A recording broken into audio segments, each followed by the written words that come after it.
Recep Tayyip Erdoğan, the leader of Turkey.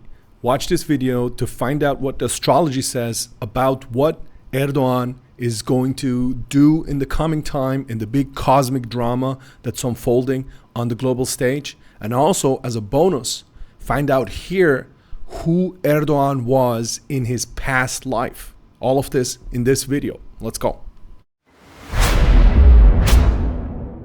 All right, Erdogan, the leader of Turkey, is an interesting case. It's not really clear what his role is, where his position is in the ongoing troubles and the tensions that exist globally with the blocs that are emerging. Nobody really knows. Is he with the Western Bloc? Is he with the Eastern Bloc? Is he playing his own game? And in this time that we're going through, so much is changing. So many big events and occurrences are taking place, so many dynamic shifts in geopolitics, in the global landscape. So much is happening because we're seeing literally the emergence of a new world system, of a new world order in front of our eyes. And in this shift, in these shifts that are happening, Turkey clearly has an important role. One important factor is that the states that you're now seeing being very active, the nations that are being very active, there are nations that had a very long history, a history of power behind them. And only in the previous world model, in the previous phase of world history, they were suppressed or they were lesser nations, smaller nations, but now they're kind of pushing back into their historical place. So Turkey is clearly one of them, the Ottoman Empire, and in some ways you could say before that the Byzantine Empire, the Eastern Roman Empire, which is in some ways continued by the Turks and by the Ottomans. They were always a world power, always a leading world power, for the largest part of history. And the Turks very clearly see themselves still in that role. They feel they should be in that role. It's actually very similar to the Persians, the Iranians, who for the largest part of history were a massive empire.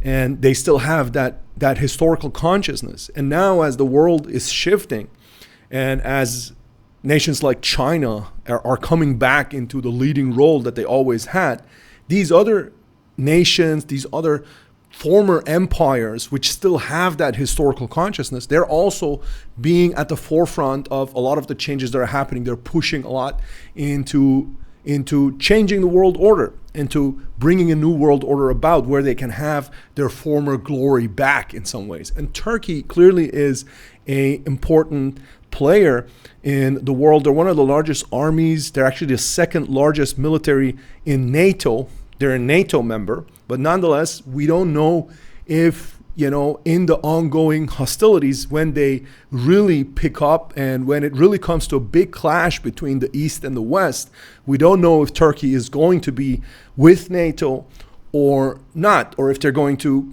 change allegiance, because clearly Turkey under Erdogan has been making a lot of moves to get closer to the East. He's close in some ways to Russia. He's clearly close to Iran, but also, he's playing his own game in many ways. And we need to find out what's happening here. Why is he acting this way? What's his plan? What is he going to do? What does he see as his mission? How is he going to position Turkey in the coming time? And very importantly, is there maybe some karmic clues? Because when we look into karmic history, once we understand history as a karmic repetition and continuation, we can really understand the backgrounds better. Is there some karmic clues in the history of Turkey, history of the Ottomans, and of Erdogan personally, why he's doing the things he's doing? So all of this we can figure out and we can read and we can answer by looking at the astrology if we are capable of reading the astrology at a high level. Not just on the kind of level of, the personal traits and so on and so forth, right? That deep level that we do here on this channel, right? So let's start doing that. Let's start looking at the chart. All right, so in a chart, in Erdogan's chart, we've got you can see here, there's a Capricorn ascendant, right? With a Pisces sun and a Sagittarius moon. right? And that moon is with Mars, right? And it's all in this kind of T-square constellation that you can see here, right? So we're dealing with somebody who is going to be really patient in pursuing his goals, right? In pursuing his attainments, right? With the Capricorn ascendant, he's going to play the long game. And then there is this tension between, on the one hand, this super fiery moon with Mars, right? So this is somebody who he pursues big mission, a big goal, right? Who sees himself as this big leader of the people, the marshal, the warrior leader. Mars with moon, the people. Sagittarius is the big mission, right? The big mission, the big goal, right?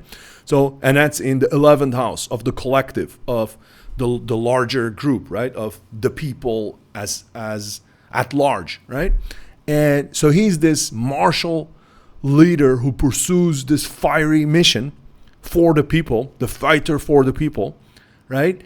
And who is willing to go to battle, right? For his mission, for his ideals, for the greater good as he sees it, right? But at the same time, he's got this tension with the sun in Pisces. A Pisces sun, you don't have a lot of leaders actually with being Pisces, right? With some Pisces sun, because Pisces maybe out of all the 12 signs is the least amenable for leadership in many ways, because the Pisces are always kind of, they're ephemeral, they're neither here nor there, they're kind of dreamy, you can't really nail them down, pin them down. You don't know where they're going to be, what they're going to do next. They don't even know themselves, right? Because there's that netherworld kind of ethereal quality to everything. And he certainly has that in terms of being hard to pin down, hard to really say who he is, on which side he is, on whose side he is. We really don't know. There's a lot of question marks. There's a lot of maybe deception too in there, right? Or when a Pisces fights, it always happens with behind the scenes actions and not straightforward, right? It's not a straightforward kind of thing. And we got that definitely with Erdogan. So there's this tension between these two. But again, look at the moon. The moon with Mars, right, is opposite Jupiter as well. Jupiter goes in there as well. You see here, Jupiter? So this is an extremely expansionist Mars power, right? Mars in Sagittarius is basically the expansive force, the expansive attack. Also in geopolitics, it's the expansionist war, okay? The expansionist war. And with Jupiter, that's just strengthened. So we have here clearly the markers of somebody who's born for an expansionist war, somebody who's not happy with the borders that they have, right? And Erdogan has said many times, he started recently, he had this big speech and he came in and said that we are no longer bound by the borders that have been imposed on us, whether there be mental and spiritual or whether they be physical borders, right?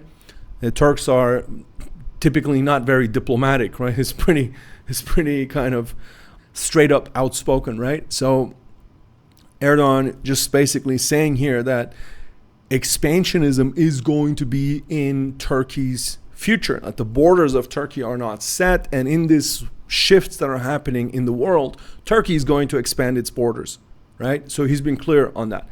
Who could that affect? Obviously, the Greeks are very worried, always worried, right? The Greeks, with Cyprus there as well. The Balkan states, which classically, traditionally have been Ottoman lands, but especially also the Middle East, right? The Middle East, the Caucasus, Azerbaijan, Armenia, and the Middle East, Syria, Iraq, Libya, which are all places where Turkey has either interfered directly or is preparing for invasions or interference or any type of military actions, right? So that being said, the chart should be able to show us more. It should be able to show us, how he sees his mission and who he's going to be aligned with in these upheavals that we're seeing right now, right? So we get some clues here by looking at the asteroids. So you see here, the asteroid Brussels. You see this here? Is Brussels is here, okay? Brussels stands for the EU, right? The EU, European Union. And Brussels, asteroid Brussels, is directly opposite, you can see this here, right? Directly opposite Neptune, okay? Like here, like so, okay? Directly opposite Neptune, right? So, not surprisingly, the EU is constantly going back and forth with accusations of deceptions and of dishonesty for Turkey, and vice versa. Turkey is saying the same about the EU. The EU was supposed to, or Turkey was supposed to join the EU long time ago. This is now long gone. Nobody's talking about this anymore. It's become clear to everybody that's not going to happen. And, there's this very uneasy relationship with the EU. And you got Irani on his son. He identifies with Iran, even though he's not, Turkey has different strategic interests to Iran, very clearly different. But nonetheless, he identifies with the way that Iran deals in world history and world affairs, right? That's something that he would like. He sees Turkey like that as well, like a player that is independent, creating its own path. And he's going to be aligned in many ways with Iran. And then you got Russia here. You see Russia. And Russia is opposite Pluto. See? So Russia, he has a very difficult relationship with Russia. Very manipulative relationship, right? A relationship that's going to be around power struggles. There's going to be power struggles. And we had that many times already, in the past, when there were certain skirmishes and back and forth between fighter jets, Turkish and Russian and so on, right? That's been an ongoing story. It's not an easy relationship or an easy friendship in any way. It is a very intense relationship with Turkey and Russia, one that could break out into hostilities potentially as well. And then you've got America and China up here.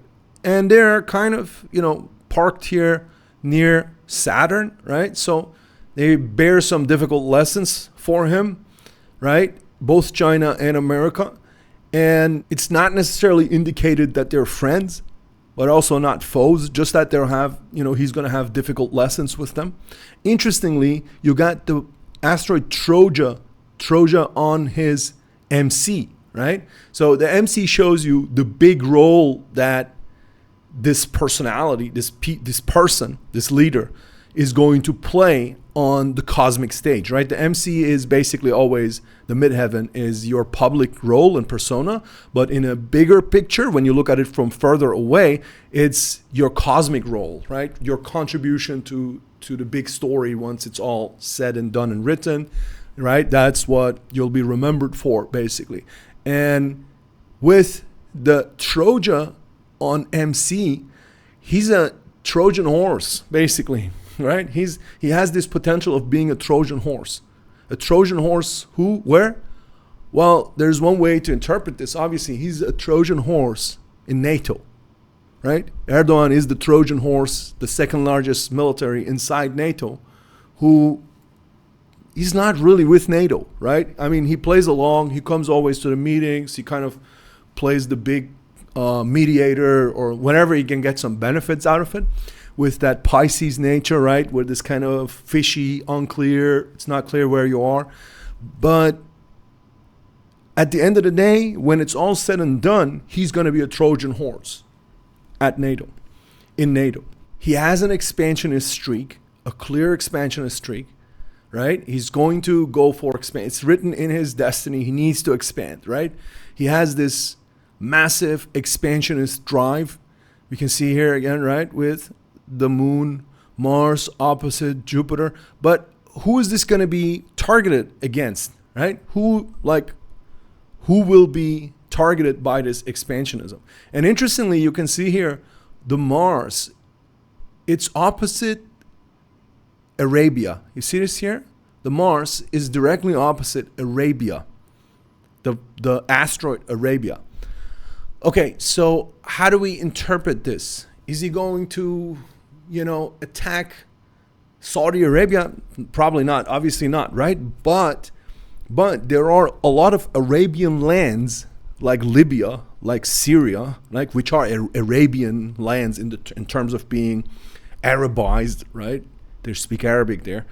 And those lands he very clearly sees as belonging to Turkey. They should belong to Turkey, right? It's a big and deeply seated karmic pain and a karmic necessity that Erdogan and many other Turks feel about those lands not currently belonging to Turkey, right? And this defines their policies.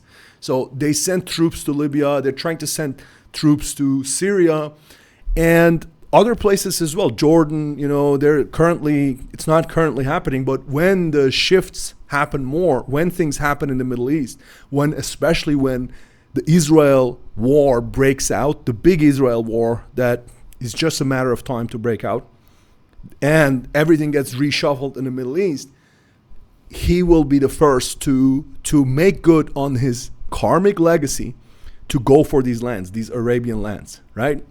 So now, when I say karmic legacy, what am I referring to? Am I just, is this something I'm just making up, or do I have indications for this? Do we have some clearer signs for this? And we do.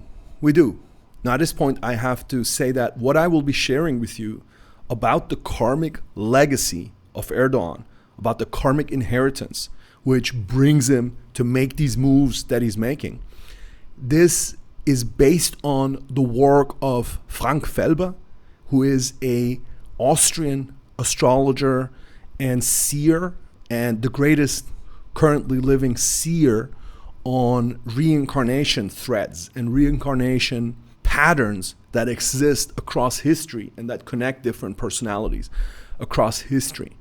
So we can see this, and I'm going to show you in the chart.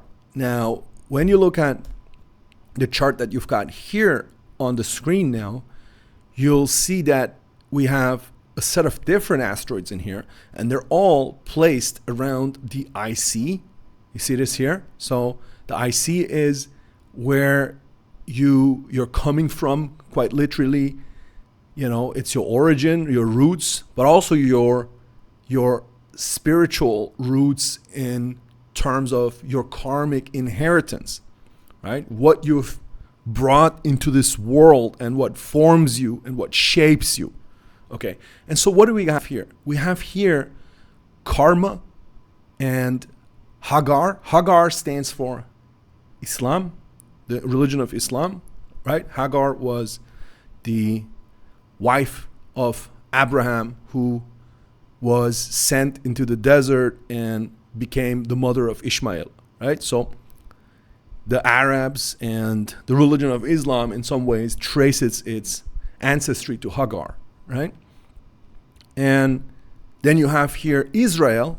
You see Israel and Kaiserstuhl, actually, right? This stands for a imperial past, right? Or imperial power. And imperatrix, another one, stands also for imperial past. So what do we have here? We have 2 times pointing towards emperor, empire, emperor, right? Imperial, Kaiser and imperatrix, right?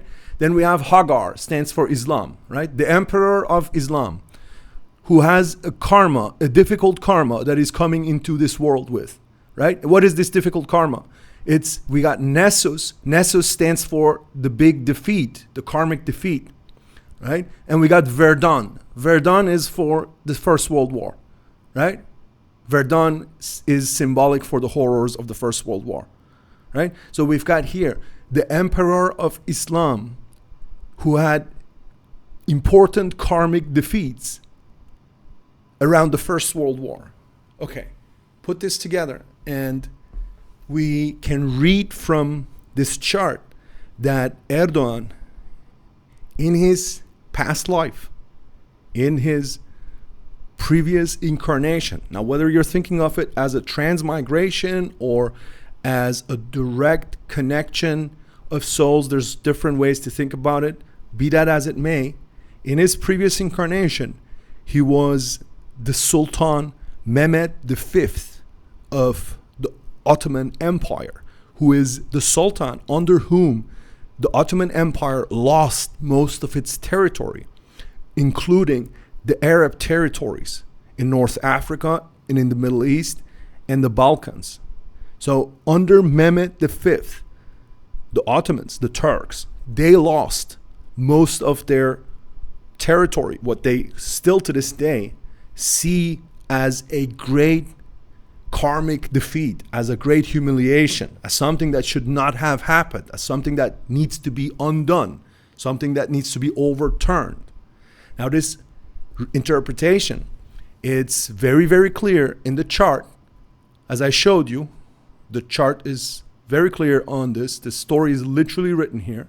Now what I have done here in this reading is that I have showed you that the astrology completely backs up this connection, right? So you have it written here perfectly, right? And Israel is here too. You see, Israel is part of this.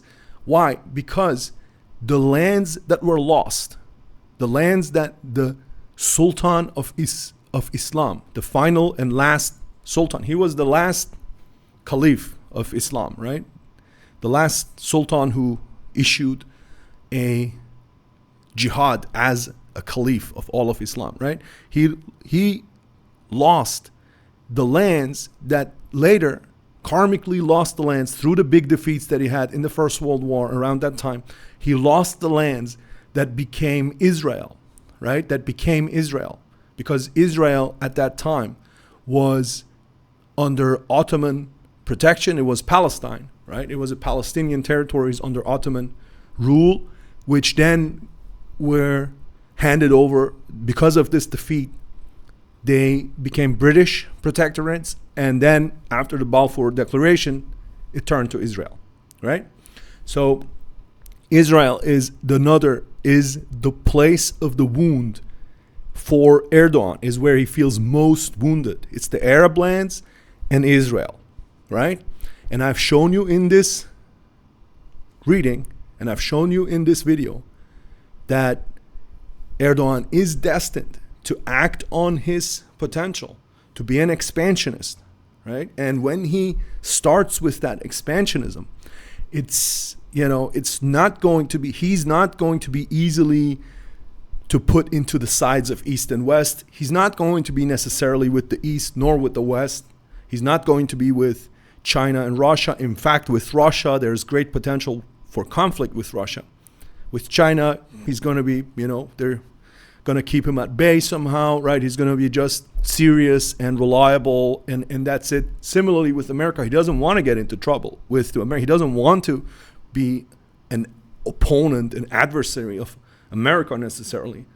But in order to fulfill his own karma, which is a historical karma, a collective karma, and as I've shown you right now as well, a personal karma, in order to fulfill that karma, he will have to be expansionist and enter at some point in the coming time into the Middle East and the Arab lands and into Israel. Now, when will this happen? At which stage of the upcoming transitions and of the upcoming World War III that we're going into? That's another question.